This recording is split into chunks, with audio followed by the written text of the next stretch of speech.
Nak tahu 4 cara mudah simpan emas sampai aset korang makin tebal dan kukuh? Lock video ni sampai habis dan jangan lupa save siap-siap supaya senang nak rujuk balik nanti. Langkah pertama, anggap emas ni sebagai simpanan, bukannya pelaburan jangka pendek. Bila korang tukar mindset macam ni, korang takkan stres nak hadap naik turun harga setiap hari. Tak payah pening tunggu masa sesuai nak beli. Yang penting, konsisten ikut bajet. Kalau mampu 300 sebulan, jalan.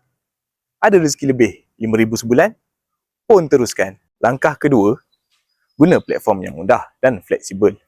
Contoh paling terbaik ialah akaun emas GAP Public Gold. Akaun ni tak ada komitmen bulanan langsung. Korang bebas nak simpan bila-bila masa, ikut poket masing-masing. Langkah ketiga, letakkan target atau matlamat yang jelas. Contohnya, sasakan 1 kilogram emas untuk satu keluarga.